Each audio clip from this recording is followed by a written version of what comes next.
यहाँ पे अंकुर वारिको साहब की एक नई किताब आ चुकी है जिसका नाम है of course gate epic shit done. और ये पहली बुक का दूसरा पार्ट नहीं है, ये स्टैंड अलोन बुक है। सो आपको पहली बुक को पढ़ने की ज़रूरत नहीं है ये वाली बुक को पढ़ने के लिए। और ये वाली बुक कुछ अलग तरीके से लिखी गई है। फॉर एग्जांपल आपने पढ़ी होगी the courage to be disliked, वो क्वेश्चन आंसर वाली बुक थी। और वैसा ही फॉर्मेट इस बुक के अंदर ऑथर ने यानी कि अंकुर वारिको साहब ने इस बुक के अंदर लिखा है। फॉर एग्जांपल एक क्वेश्चन होगा उसका आंसर देंगे अंकुर वारिको, दूसरा क्वेश्चन होगा उसका आंसर देंगे अंकुर वारिको।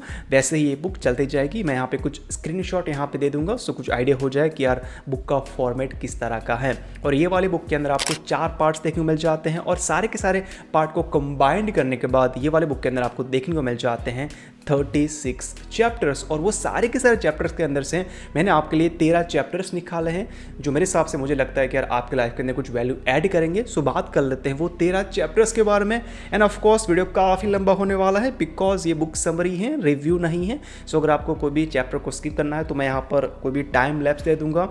सो क्लिक करके स्किप कर सकते हैं जो भी आपको देखना है वो या फिर जो भी करना है वो। सो बात कर लेते हैं कि ऑथर इस बुक के अंदर क्या क्या बातें करते हैं जो पहले बुक के अंदर नहीं की थी। Chapter number 1, how do I build my communication skill. Now Ankur Warikoo अपनी वेबसाइट के अंदर कुछ कोर्सेज भी बेचते हैं और वो सारे के सारे कोर्स के अंदर से एक कोर्स है उसका नाम है how to become a public speaker. और वो कोर्स का सारा ज्ञान ऑथर ने ये वाले पर्टिकुलर चैप्टर के अंदर आपको दिया है। सो अगर आप सोच रहे थे कि यार मैं वो कोर्स को बाय करूँगा कुछ पैसे स्पेंड करने के बाद, देन डोंट, ये बुक को बाय कर सकते हो और पहला चैप्टर पढ़ लेना, सारा का सारा ज्ञान मिल जाएगा कि यार कैसे पब्लिक स्पीकर बनना है ना। ऑथर ने यहाँ पे कुछ टिप्स दिए हैं जो मैं आपके सामने यहाँ पे प्रकट कर दूंगा, देख लेना वीडियो को पोस्ट करने के बाद ना। ऑथर ने यहाँ पर पहली टिप आपको ये दी है कि अगर आपको पब्लिक स्पीकर बनना है तो फर्स्ट ऑफ ऑल आपको लिखना शुरू करना पड़ेगा ना। लिखना जरूरी क्यों है? बिकॉज जब कभी भी आप लिखने बैठते हैं तो आप जो भी थॉट्स आते हैं आपके माइंड के अंदर उसको स्ट्रक्चर तरीके से आप लिख पाएंगे किसी भी नोटपैड के अंदर या फिर आपकी बुक के अंदर। और जब आप स्ट्रक्चर तरीके से आपके थॉट्स को ऑर्गेनाइज करते हैं और जब कभी भी आप पब्लिक स्पीच देने जाते हैं तो आपका माइंड जो आपने लिखा था ना वर्ड्स उसको ही फोकस करेगा, कोई भी आलतू फालतू के वर्ड्स को स्टेज के ऊपर जाने के बाद यूज नहीं करेगा। फॉर एग्जाम्पल मैं इस वीडियो को शूट कर रहा हूँ उससे पहले मैंने एक आर्टिकल लिखा था bookistalk.com के अंदर और वो आर्टिकल को मैं ट्रांसलेट कर रहा हूँ हिंदी के अंदर आपके सामने। और ऐसा क्यों? बिकॉज वो आर्टिकल को ही मैं ट्रांसलेट कर रहा हूँ, मैं कोई भी आलतू फालतू की बातें नहीं करूँगा या फिर दूसरे को भी एग्जाम्पल नहीं दूंगा लाइफ के बारे में या फिर जो ऑथर ने बात की उसके बारे में। मैं आर्टिकल के बारे में ही बात करूंगा, जो मैंने लिखा है वो सब कुछ सिर्फ ट्रांसलेट कर रहा हूँ। इससे आपका टाइम एज वेल एज मेरा टाइम काफ़ी बचेगा और स्ट्रक्चर तरीके से मैं आपको समझा पाऊंगा कि यार ऑथर ने ये वाले बुक के अंदर क्या क्या बातें की हैं। सो आपको लिखना शुरू करना पड़ेगा।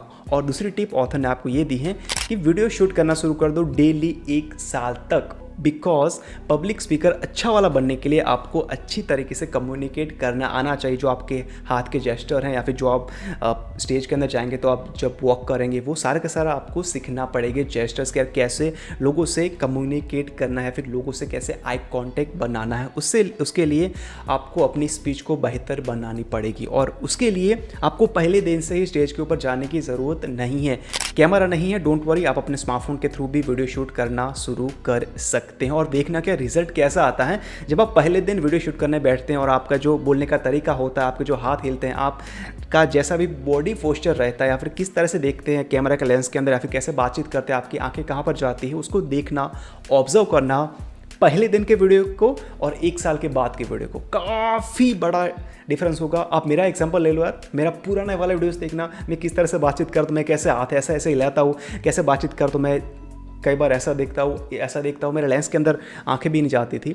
सो देख लेना, कंपेयर करना और देखना कहाँ पर था 1 साल पहले और अभी मैं कहाँ पर हूँ। सो उसको टेस्ट करना और देखना और आप देखेंगे कि काफ़ी बड़ा इम्प्रूवमेंट आएगा आपकी बोली के अंदर, आपके हाव भाव के अंदर, आपकी बॉडी पोस्चर के अंदर या फिर जिस तरह से के अभी आप आई कांटेक्ट करते हैं उसके अंदर। सो पहला था राइटिंग करना, दूसरा था वीडियो शूट करना और देखना 1 साल के बाद क्या किस तरह से आप अपनी बोली को सुधार सकते हैं। और last but not the least आपको जाना पड़ेगा स्टेज के ऊपर और जो भी आपने प्रैक्टिस किया है उसको परफॉर्म करना पड़ेगा। अगर आप परफॉर्म ही नहीं करेंगे तो आपको पता ही नहीं चलेगा कि आपने कहाँ पर मिस्टेक की है। और अगर आपको पता ही नहीं चलेगा कि यार आपने कहाँ पर मिस्टेक की है तो आप उसको कैसे सॉल्व कर पाएंगे। सो आप इस तरह से अपनी कम्युनिकेशन स्किल को बेहतर बना सकते हो। Chapter number 2, how do I make tough decision in life. और ये काफ़ी बड़ा क्वेश्चन है, बिकॉज ये डिसीजन लेने पड़ेंगे आपको आपके लाइफ के अंदर, जब आप स्कूल फिनिश करेंगे, कॉलेज के अंदर जाएंगे, जॉब करेंगे या फिर बिजनेस चूज़ करेंगे या फिर दूसरा कोई भी काम करेंगे, तो आपको कुछ डिसीजन लेने पड़ेंगे। और ऑथर ने यानी कि ऑफकोर्स अंकुर वारिको साहब ने कुछ टिप्स दी हैं और वो काफ़ी ईजी हैं और आप सही तरीके से कोई भी डिसीजन को ले पाएंगे ऐसे। और मैं उसको समझाने की कोशिश करूँगा मेरे ही एग्जाम्पल के थ्रू, सो आप काफ़ी सही तरीके से रिलेट कर पाएंगे। फॉर एग्जांपल, मैं जब bookstock.com को लॉन्च करने वाला था 2021 के अंदर, जनवरी मंथ के अंदर, तो मेरे माइंड के अंदर कुछ क्वेश्चन थे और वो थे कि यार मुझे अपना टाइम स्पेंड करना पड़ेगा आर्टिकल को लिखने के लिए, अब मुझे होस्टिंग के लिए कुछ पैसे देने पड़ेंगे, मुझे डोमेन के लिए हर साल कुछ पैसे स्पेंड करने पड़ेंगे, कुछ थीम्स को बाय करना पड़ेगा, कुछ प्लगइन्स को बाय करना पड़ेगा वेबसाइट को सही तरीके से रन करने के लिए और काफ़ी फास्ट ओपन हो जाए उसके लिए। सो वहाँ पर मैंने अपने आप से कुछ क्वेश्चन पूछे थे कि यार क्या तू इस वेबसाइट की होस्टिंग को अफोर्ड कर सकता है, क्या तू डोमेन नेम को हर साल रिन्यू करने के लिए जो पैसे स्पेंड करने पड़ेंगे उसको अफोर्ड कर सकता है। सो आंसर था यस, मैं अफोर्ड कर सकता हूँ, बिकॉज मेरे पास दूसरी कुछ वेबसाइट थी जो कुछ रेवेन्यू जनरेट कर रही थी हर मंथ, तो उसके कुछ पैसे मैं स्पेंड कर सकता था bookstock.com के अंदर। नाउ बारी आती है टाइम को स्पेंड करने की, कुछ आर्टिकल लिखने की।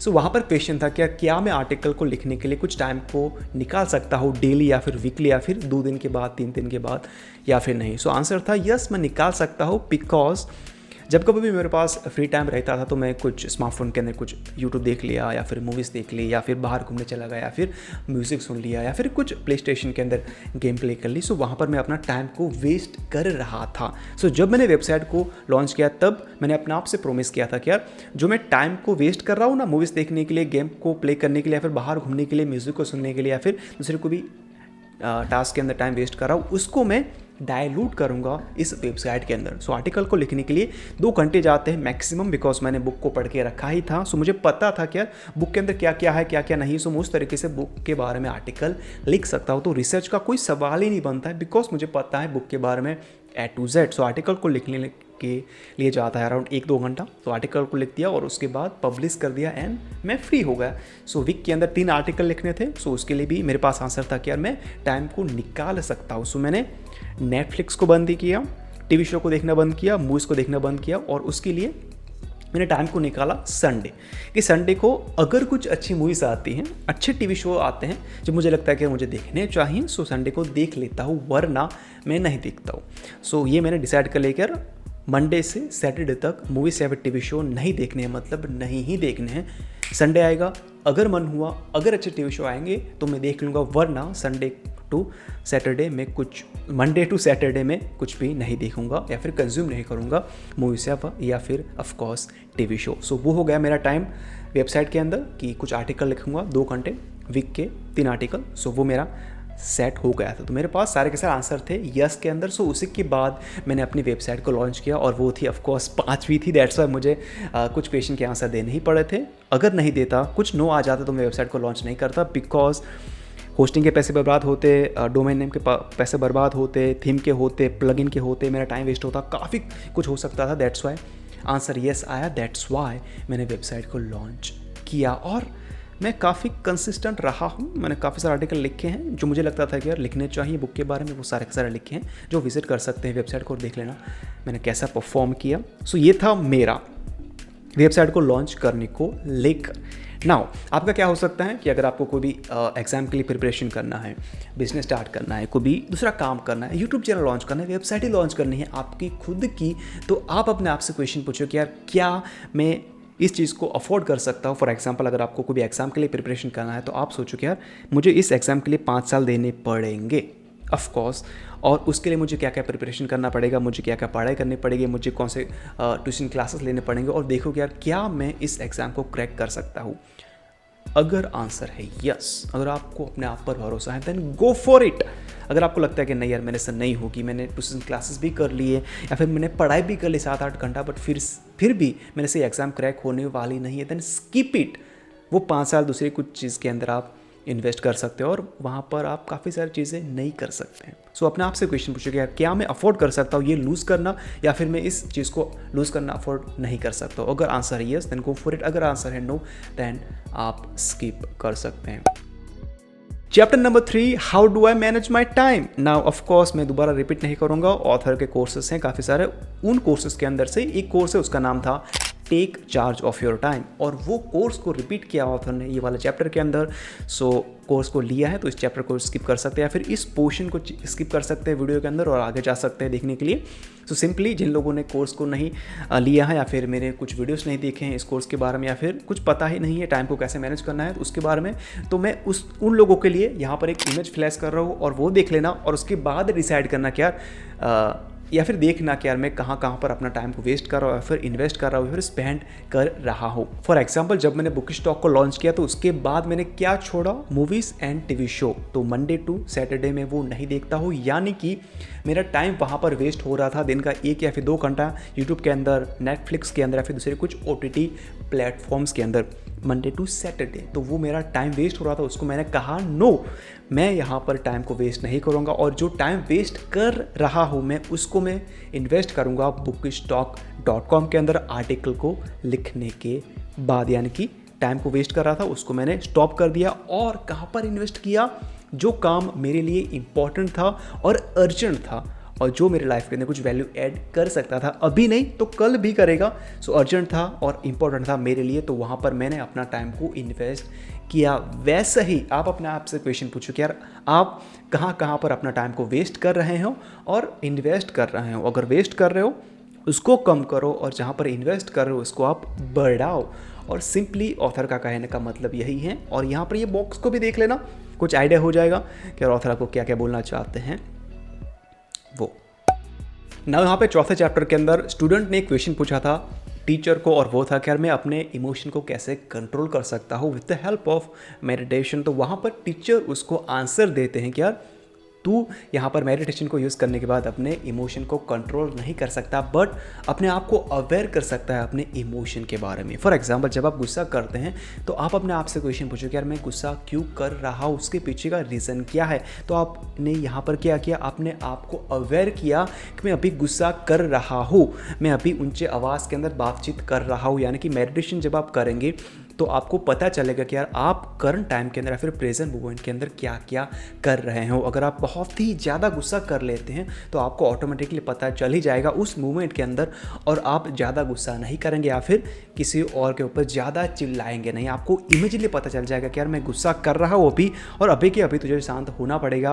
गुस्सा करने का कोई भी मतलब नहीं बनता है, और उसके पीछे का रीज़न क्या होगा, और रीज़न पता चलेगा तो ऑटोमेटिकली आपका जो इमोशन यानी कि गुस्से का इमोशन है वो ऑटोमेटिकली धीरे धीरे नीचे जाता जाएगा। यानी कि मेडिटेशन करने के बाद आप अपने इमोशन को कंट्रोल नहीं कर सकते, बट आप अपने आप को अवेयर बना सकते हैं इमोशन को लेकर। ना वहाँ पे ऑथर ने कुछ टेक्निक्स बताई हैं जो मैं भी अप्लाई करता हूँ मेरे लाइफ के अंदर, और वो हुई कि जब आप मेडिटेशन करते हैं तो आपके माइंड के अंदर जो भी थॉट्स आते हैं उसको आपको क्वेश्चन नहीं करना है, सिर्फ आपको उसको ऑब्जर्व करना है। जो भी थॉट्स आते हैं उसको सिर्फ ऑब्जर्व करो, देखो कि यार मैं क्या क्या सोच रहा हूँ, क्या क्या नहीं सोच रहा हूँ, और उसको क्वेश्चन मत पूछो कि यार मुझे पैसे कमाना है।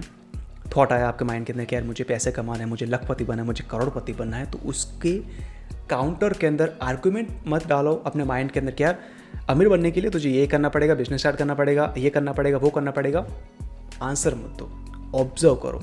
वो थॉट ऑटोमेटिकली चला ही जाएगा कुछ देर के बाद। उसके बाद दूसरा थॉट आएगा, तीसरा थॉट आएगा, चौथा थॉट आएगा। सिर्फ ऑब्जर्व करो, क्वेश्चन मत पूछो। और वैसा ही ऑथर ने आपको बताया है ये वाले पर्टिकुलर चैप्टर के अंदर। Chapter number 5, how do I find my passion. ना ऑथर ने ये वाले चैप्टर के अंदर बात की है इकिगाई के बारे में, जो ऑफकोर्स आपने नाम सुना होगा, काफ़ी पॉपुलर बुक है। उस बुक के अंदर ऑथर ने बताया कि यार लाइफ का पर्पस कैसे ढूंढना है, और वैसा ही ये वाला चैप्टर के अंदर ऑथर ने रिपीट किया है। मैं आपको मेरा ही एग्जाम्पल दे रहा हूँ बिकॉज मेरे लिए ईजी रहेगा आपको समझाने के लिए, और मेरे हिसाब से आप भी समझ पाएंगे। सो फॉर एग्जाम्पल मुझे क्या चीज़ पसंद है सबसे ज़्यादा, और वो होगी राइटिंग। मुझे लिखना काफ़ी पसंद है। सो मैंने सोचा कि यार राइटिंग से मैं पैसे कैसे कमा सकता हूँ। सो मैंने सोचा कि यार वेबसाइट को लॉन्च कर लेते हैं और वहाँ पर लिखना शुरू कर सकते हैं। और मैंने वैसा ही किया bookstock.com के अंदर, और वैसा ही मैंने किया था 2018 के अंदर जब मैंने अपनी पहली वेबसाइट को लॉन्च किया था। और bookstock.com के थ्रू भी मैं सेम टू सेम ही कर रहा हूँ। अभी पैसे नहीं मिल रहे, ज़्यादा नहीं मिल रहे, बट एक ना एक दिन ज़रूर से कमाएंगे कुछ पैसे इसी वेबसाइट के थ्रू भी। सो लिखने से मुझे मज़ा भी आता है, मुझे पैसा भी मिलता है और जो मैं लिखता हूँ उससे लोगों की भी हेल्प होती है। कुछ समरी पढ़ते हैं तो आपको भी अच्छा लगता है, और अगर मैं कोई भी प्रोडक्ट का रिव्यू करता हूँ तो आपको पता चलेगा वहाँ पर कि यार इस प्रोडक्ट को मुझे बाय करना चाहिए, नहीं करना चाहिए, इसके प्रोस क्या है, कौन सा क्या है। तो उससे आपको कुछ आइडिया हो जाएगा उस प्रोडक्ट के बारे में कि यार प्रोडक्ट अच्छा है बुरा है, यानी कि लोगों को भी ज़रूरत है, मुझे भी पसंद है और वहाँ पर मुझे पैसे भी मिल रहे हैं। वैसा आपको अपना पैशन ढूंढना पड़ेगा। बिजनेस स्टार्ट करना है तो अपने आप से क्वेश्चन पूछो कि मुझे कौन सी चीज़ सबसे ज़्यादा पसंद है, लोगों को इस चीज़ की ज़रूरत है या फिर नहीं, क्या मैं इस चीज़ से पैसे कमा सकता हूँ या फिर नहीं। अगर सारे के सारे आंसर है yes, then go for it. अगर नहीं है देन ढूंढो दूसरा चीज़ और देखो कि यार दूसरी कौन सी चीज़ ऐसी है जो मुझे पसंद है और वो लोगों को भी चाहिए और मुझे पैसे भी मिल सकते हैं। वैसा ऑथर ने रिपीट किया है और वैसा इकिगाई बुक के अंदर भी रिपीट किया है। तो ये था चैप्टर नंबर 6 या फिर पता नहीं नंबर कौन सा है। बाहर कुछ आवाज़ हो रही थी, दैट्स वाई मुझे वीडियो को स्टॉप करना पड़ा, उसका बाद शूट कर रहा हूँ। सो नंबर भूल गया बट चैप्टर का नाम है वो भी भूल गया और उसका नाम है how do I pick the right career. ना ऑथर ने यहाँ पर कुछ टिप्स दी हैं कि यार आप अपना करियर को कैसे पिक कर सकते हैं। फॉर एग्जांपल अगर आपको बिजनेस स्टार्ट करना है बट अगर आप पिक कर रहे हैं जॉब और वो जॉब आपको पसंद नहीं है तो बिजनेस को स्टार्ट करने के लिए आपको जॉब को छोड़ने की ज़रूरत नहीं है, बिकॉज जॉब आपको प्रोवाइड कर रही हैं पैसा। अगर आपने जॉब ही छोड़ दी तो पैसे कहाँ से आएंगे, और पैसे ही नहीं आएंगे तो आप बिजनेस कैसे खड़ा करेंगे। सो फर्स्ट ऑफ ऑल कुछ पैसे इकट्ठा करो, यानी कि जॉब कर रहे हैं तो मंथली कुछ पैसे साइड के अंदर रखो, और उसके बाद साइड के अंदर ही जब आप जॉब से घर आते हैं तो कुछ आपके पास घंटे होंगे या फिर हॉलीडेज़ के ऊपर या फिर वीकेंड के ऊपर जब आपके पास टाइम होगा तो उसके बाद आप अपने ड्रीम्स के ऊपर या फिर आपके बिजनेस के ऊपर काम करना शुरू कर सकते हैं। और जब कभी भी आपको लगे कि यार जो मैं काम कर रहा हूँ अपने बिजनेस के अंदर वो स्टेबल हो चुका, वहाँ से मुझे कुछ पैसे मिल रहे हैं, तो तब जाकर आप अपनी जॉब को छोड़ सकते हैं। उससे पहले जॉब को छोड़ने की ज़रूरत नहीं है। जॉब छोड़ दी, पैसे आने बंद हो गए और बिजनेस भी अच्छी तरीके से नहीं चला तो आप अपने आप को काफ़ी कोसोगे कि यार क्यों किया, ये सब करने की ज़रूरत नहीं थी, जॉब ही अच्छी थी, बिजनेस के बारे में तूने क्यों सोचा। सो वो सब कुछ होगा। सो पहले जॉब को पकड़ के रखो, साइड के अंदर हसल करो और बिजनेस को आगे बढ़ाओ या फिर दूसरी कुछ चीज़ें करो जो आपको करनी है, या फिर आपका जो ड्रीम है उसके ऊपर काम करना शुरू करो। और वो ड्रीम जैसे ही बड़ा हो जाए या फिर आपको लगे कि आप पैसा दे रहा है थोड़ा बहुत, तो जॉब को छोड़ सकते हैं और उसके बाद उस चीज़ के ऊपर आप फुल टाइम काम करना शुरू कर सकते हैं। और वैसा ऑथर ने आपको बोला है और वैसा मैं आपको बता रहा हूँ, कुछ नई चीज़ नहीं है। Chapter number 7 how do I build multiple income stream.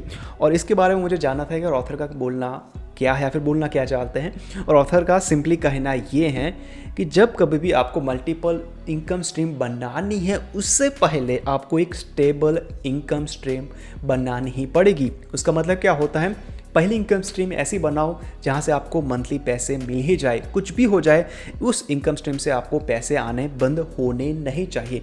अगर आपने वो स्ट्रीम को एकदम से फिक्स कर दिया, वो हो सकती है आपकी जॉब या फिर दूसरी कोई भी चीज़ जहाँ से आपको मंथली पेमेंट आ रहा है, यानी कि आपकी सैलरी आ रही है, पैसे मिल रहे हैं, उसके बाद आप अपनी दूसरी इनकम स्ट्रीम को बनाना शुरू कर सकते हैं। वो हो सकता है वेबसाइट को लॉन्च करना, यूट्यूब चैनल को स्टार्ट करना, या फिर दूसरा कोई भी काम को स्टार्ट करना। पैसों को इन्वेस्ट कर सकते हैं, वहाँ से आपको डिविडेंड मिल सकता है, मंथली कुछ इंटरेस्ट मिल सकता है, पैसे आगे बढ़ सकते हैं। सो वहाँ पर आप अपने पैसे को इन्वेस्ट कर सकते हैं। बट वो सारी की सारी चीज़ें करने से पहले आपको अपनी एक इनकम स्ट्रीम को स्टेबल करना ही पड़ेगा। अगर वो स्ट्रीम स्टेबल नहीं रही तो दूसरी स्ट्रीम भी स्टेबल नहीं रहेंगे ना, तो वहाँ पर आप कैसे काम कर सकते हैं। तो पहले अपना पहला इनकम स्ट्रीम शुरू कर सकते हो और उसके लिए ये फ़ोटो देख लेना, काफ़ी हेल्प करेगा आपको समझने के लिए। एक पेड़ का फ़ोटो है, जो पहले का नीचे का भाग है वो आपकी स्टेबल इनकम है, और जो झाड़ है पूरा का पूरा जो वृक्ष है, जो ट्री है, वो है आपकी multiple income stream. Chapter number 8 अपने माँ बाप को कैसे मनाएं अपने करियर को लेकर। फॉर एग्जांपल आपके माँ बाप को लगता है कि आपको सीए करना चाहिए, डॉक्टर बनना चाहिए, और आपको लगता है कि नहीं मुझे यूट्यूबर बनना है, मुझे ब्लॉगर बनना है, मुझे ये काम करना है, मुझे ये बिजनेस स्टार्ट करना है। बट आपके माँ बाप को ऐसा लगता है कि नहीं ये चीज़ नहीं करनी चाहिए, बिकॉज इसके अंदर कोई भी गारंटी नहीं है कि तुझे सैलरी मिलेगी या फिर आपको पैसे मिलेंगे ही, ऐसी कोई भी गारंटी नहीं है। बट जॉब करेंगे तो वहाँ से आपको सैलरी मिल ही जाएंगी, कम से कम मिले बट पैसे मिल ही जाएंगे। बट बिजनेस के अंदर ऐसा कुछ फिक्स्ड नहीं है। तो कैसे कन्विंस करें अपने माँ बाप को यार मुझे बिजनेस करना है। मैं अपना ही एग्जांपल दे रहा हूँ, काफ़ी सही तरीके से आप रिलेट कर पाएंगे कि जब मैं बीकॉम कर रहा था, कॉलेज के अंदर था, तो मैंने सुना था कि यार वेबसाइट के थ्रू पैसे कमा सकते हैं। तो वहाँ पर मैंने क्या किया, GoDaddy के अंदर गया, डोमेन नेम बाय किया काफ़ी सस्ता वाला, होस्टिंग बाय किया काफ़ी सस्ता वाला, और उस वेबसाइट के अंदर मैंने 6 महीने तक काम किया। कॉलेज गया भी नहीं था, एक दिन भी नहीं गया था, वो सब चल रहा था कॉलेज के अंदर कि नहीं जाएंगे तो भी चल जाएगा। सो मैंने सिर्फ एग्ज़ाम भी दी है 3 साल तक, दूसरा कुछ नहीं किया कॉलेज के अंदर। कॉलेज के अंदर मैं 2 बार गया था लेक्चर को अटेंड करने के लिए, उसके बाद मैं कॉलेज के अंदर भी नहीं गया। वो सारा का सारा काम यानी कि 3 साल मैंने स्पेंड किया, सिर्फ इन्वेस्ट किए थे मेरी वेबसाइट्स के अंदर। 6 महीने के बाद क्या हुआ, वेबसाइट नहीं चली। तो मुझे लगा कि यार वेबसाइट का नाम गलत है, दैट्स वाई गूगल उसको रैंक नहीं कर रहा है। तो 6 महीने के बाद मैंने दूसरी वेबसाइट को लॉन्च किया, same hosting name but domain name दूसरा चेंज कर दिया, और वो भी नहीं चली। 1 साल तक काम किया मैंने, और उसके बाद मुझे लगा कि यार 1.5 साल तक मैंने काम किया, कॉलेज भी नहीं गया, परसेंटेज भी काफ़ी कम आए थे, मैं अपना टाइम वेस्ट कर रहा हूँ। उसके बाद मुझे लगा कि यार लास्ट ट्राई करते, तीसरी वेबसाइट को लॉन्च करते हैं, और ऐसा ही हुआ। 2.5 साल के बाद मैंने अपनी तीसरी वेबसाइट को लॉन्च किया, और वो 6 महीने तक मैंने वहाँ पर आर्टिकल लिखे, और उसके बाद दूसरे 3 महीने तक आर्टिकल लिखे, और सडनली मुझे अमेज़ॉन की तरफ से मेल आता है कि यार तुम्हारे अकाउंट के अंदर 7,150 रुपये आ गए हैं। और तब लगा कि यार 7,150 रुपये कहाँ से आए, अमेज़ॉन की तरफ से मैसेज था। तो मैं सोचा कि यार ये कोई फ्रॉड होगा, ऐसा होगा। तो उसके बाद मैंने अपने अकाउंट के अंदर चेक किया, SBI का अकाउंट था, और वहाँ पर पैसे आ गए थे। सो उसके बाद मैंने अपने इमीडिएटली एफिलिएट अकाउंट ओपन किया अमेज़ॉन का, और वहाँ पर था कि यार इतने पैसे कट हो चुके हैं, और ऐसे इतनी इन्फॉर्मेशन आई, इतने लोगों ने ये प्रोडक्ट बाय किया, और वहाँ से आपको इतना कमीशन मिला है। और वहाँ पर मुझे मोटिवेशन मिला, एक काफ़ी बड़ी किक मिली वेबसाइट के ऊपर काम करने के लिए। और उसके बाद इमीडिएटली जो भी पैसे मिले थे वो सारे के सारे पैसे मैंने इन्वेस्ट किए अच्छे वाला होस्टिंग के अंदर, और अपनी वेबसाइट को मूव किया। GoDaddy के अंदर था, उसके बाद मैंने E2 होस्टिंग के अंदर इन्वेस्ट किया। वो सारे के सारे पैसे 1 साल के लिए मैंने दे दिए, होस्टिंग के पैसे, डोमेन नेम बाय कर लिया 2 साल तक, और वहाँ सर मैंने वो वेबसाइट के अंदर काम करना शुरू कर दिया। और वहाँ सर मेरी जर्नी शुरू हुई थी 2018 के बाद ब्लॉगर की, और वो मेरा पहला करियर था, और वो मेरे हिसाब से मेरा लास्ट करियर भी हो सकता है। मैंने करियर चेंज नहीं किया, मैंने जॉब नहीं की है, वेबसाइट के अंदर ही काम किया है। और जब मैंने कन्विंस करने की बारी आई मेरी मदर को, मेरे फादर नहीं थे जब मैं 5 साल का था, तब वो गुजर गए थे। सो मुझे मेरी मदर को पूछना पड़ा कि मुझे अपनी वेबसाइट के अंदर ही काम करना है, तो मुझे कन्विंस करना था। तो मैंने कैसे किया, मैंने पूछा था कि यार मैं यार नहीं बोला था, मैं ऐसे ही बात करूँ आपके साथ कि मुझे वेबसाइट के अंदर काम करना है, मुझे जॉब नहीं करना, या फिर मुझे कोई भी मास्टर डिग्री नहीं करनी है कॉलेज के बाद। तो मदर ने पूछा क्या तो वेबसाइट के अंदर पैसे कैसे कमाएगा, पैसे कहाँ से आएगा, इमीडिएटली पैसे आने बंद हो गए तो क्या करेगा, जॉब तो करनी पड़ेगी, सैलरी मिलेगी जॉब से, यहाँ से कैसे मिलेगी। सो तब मैंने दिखाया अपना बैंक अकाउंट, पैसे दिखाए मुझे कितने पैसे मिले कंपेयर टू जो मैं जॉब ले रहा था 15,000 की, कंपेयर टू जो मुझे मिल रहा था उस टाइम तक अब तीसरी वेबसाइट से। सो उसके बाद पैसे देखने के बाद ऑफ कोर्स मेरी मदर कन्विंस हो गई, बट कन्विंस होने के बाद भी मेरी मदर ने अपने हमारे रिलेटिव से पूछा कि यार जो राहुल कर रहा है वो सही है या फिर नहीं, या फिर स्टेबिलिटी है या फिर नहीं, या फिर सिक्योर है या फिर नहीं, उससे पैसे मिलेंगे फ्यूचर के अंदर या फिर नहीं, वो सब कुछ। और सबको पूछने के बाद सब ने यही बोला कि यार जो कर रहा है उसको करने दो, और 3 साल 4 देखो क्या क्या होता है क्या नहीं होता, उसके बाद अच्छा नहीं है तो चेंज करने को बोल दो। सो उसके बाद चेंज करने का मौका नहीं दिया मैंने। सो वो हो गया मेरा बिकॉज मैंने पैसे दिखाए, उसके बाद रिलेटिव्स ने भी थोड़ा सपोर्ट किया, उसके बाद हो गया मेरा, यानी कि ब्लॉगिंग का करियर काफ़ी सक्सेस हो गया था। सो मैंने अपनी मदर को कुछ इस तरह से मनाया, मैंने फर्स्ट ऑफ ऑल दिखाया सैलरी, पैसे दिखाए, उसके बाद ये सब कुछ हो गया था। सो आप भी ऐसा ही कर सकते हैं। और अगर आपको अभी पैसे नहीं मिल रहे हैं जो भी आप काम करें उसके अंदर, तो अपने आप से क्या, अपने पेरेंट्स से या फिर मदर या फादर से बोलो कि यार मुझे 2 साल दे दो या फिर 3 साल दे दो, मुझे ये काम करने दो।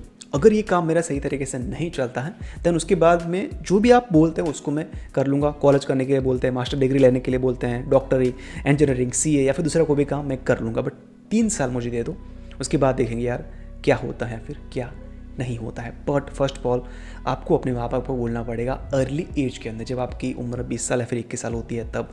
अब जब 25 साल के या फिर 30 साल के होते हैं तब आपको बोलने की ज़रूरत नहीं है, वरना आपके माँ बाप मना ही करेंगे, यार कितने साल करेगा, अभी तू बड़ा हो चुका है, अच्छा सा पैसे कमाना शुरू कर दे।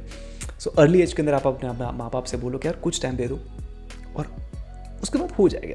अपने माँ बाप प्यार करते हैं सभी बच्चों से, और वो मान जाएगी अगर आपने सही तरीके से और सही वे के अंदर मनाया तो। और वैसा ही ऑथर बात करते हैं ये वाले पर्टिकुलर चैप्टर के अंदर।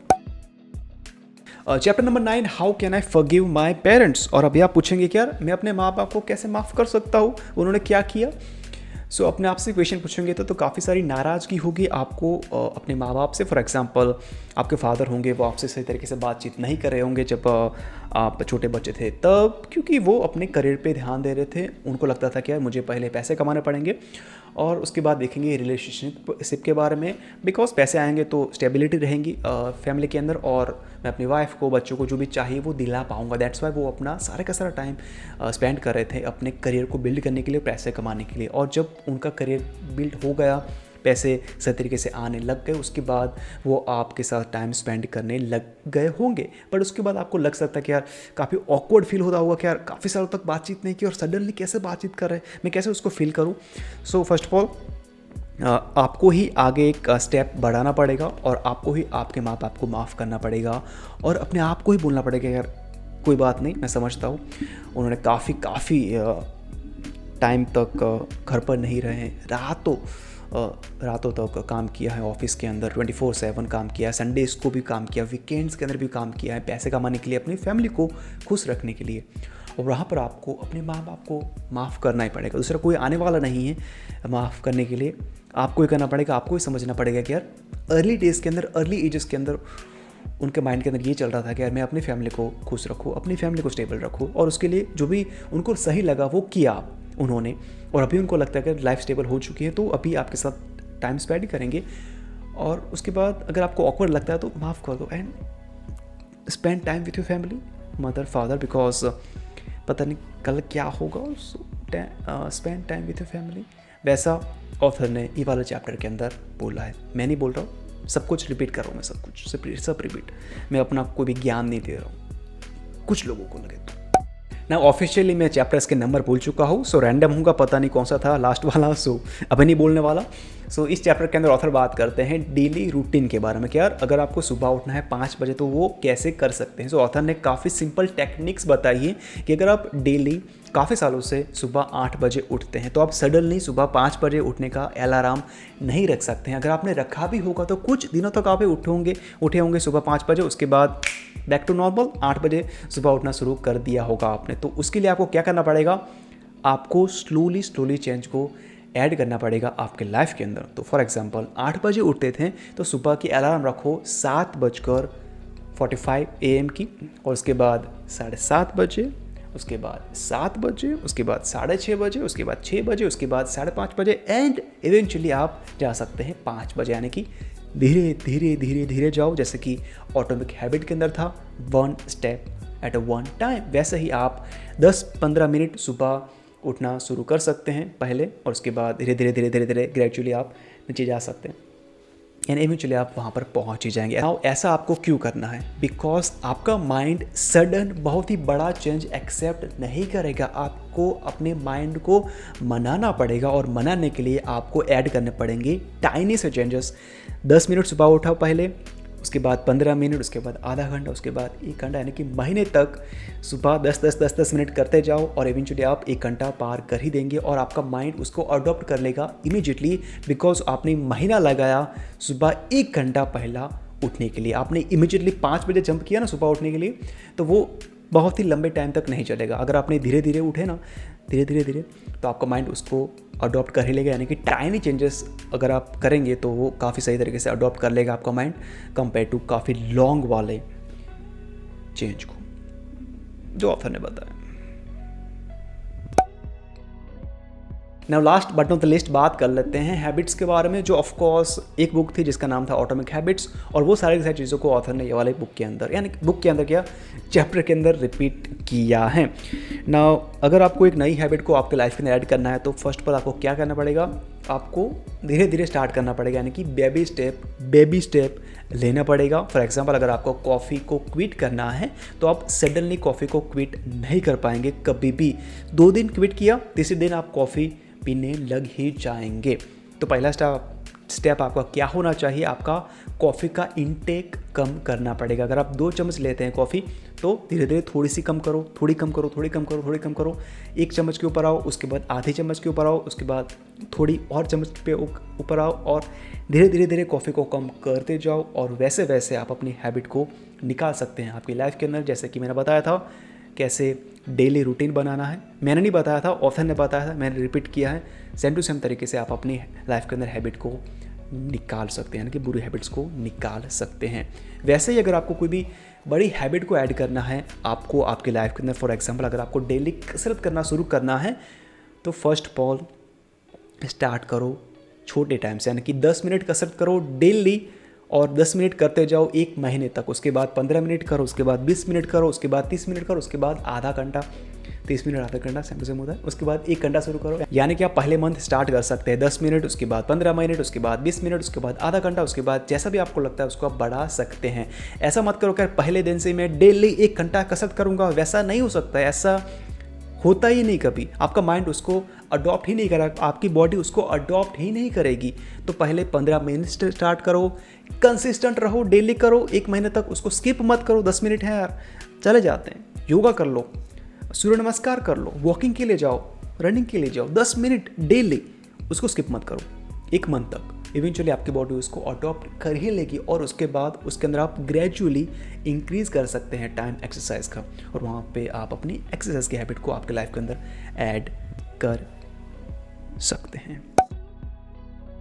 नाउ लास्ट के अंदर क्वेश्चन क्या आता है कि किन लोगों को ये वाले बुक को पढ़ना चाहिए और किन लोगों को gate epic shit done book को नहीं पढ़ना चाहिए। तो फॉर एग्जांपल अगर आपकी उम्र है 15 साल से 22 साल तक या फिर 30 साल तक भी हैं तो आप इस बुक को पढ़ सकते हैं, बिकॉज ऑथर ने काफ़ी सारी चीज़ों के बारे में बात की है, लाइफ के बारे में, करियर्स के बारे में, पेशेंस के बारे में, ह्यूमन बिहेवियर के बारे में, इमोशंस के बारे में, पेरेंट्स के बारे में, और वो सब कुछ ऑथर ने ये वाले बुक के अंदर बातचीत की है।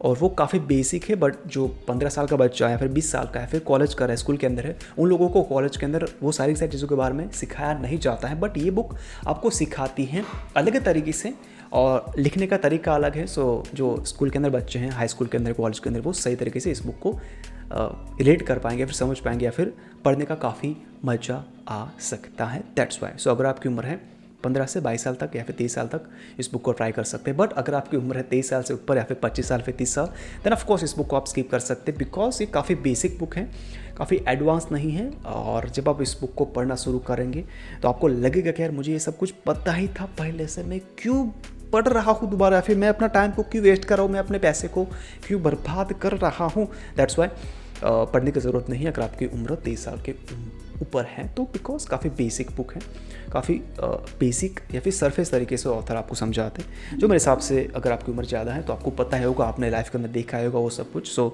पढ़ने की ज़रूरत नहीं है।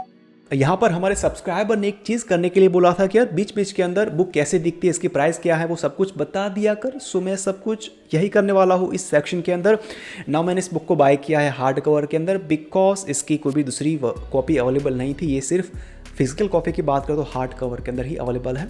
कलर पता है, रेड है, काफ़ी आई कैचिंग है, तो उसके बारे में बात नहीं करते हैं। कवर काफ़ी मोटा है, साउंड सुन सकते हैं ना। हम पैराग्राफ की बात करो तो वो मुझे काफ़ी पसंद आया, बिकॉज पैराग्राफ के अंदर काफ़ी बीच के अंदर स्पेस है। सो नई रीडर्स के लिए काफ़ी अच्छी बात है, बिकॉज एक पेज के अंदर 3 या फिर 4 पैराग्राफ ही हैं। तो जो नए रीडर है वो फटाफट से 3-4 या फिर 15-20 पेजेस फटाफट से ख़त्म कर देंगे, तो उसके बाद उनको काफ़ी अच्छी वाली किक मिल सकती है बुक को फिनिश करने के लिए। सो पेजेस काफ़ी फटाफट से आप फिनिश कर लेंगे, जो मेरे हिसाब से नए रीडर्स के लिए काफ़ी अच्छी बात है।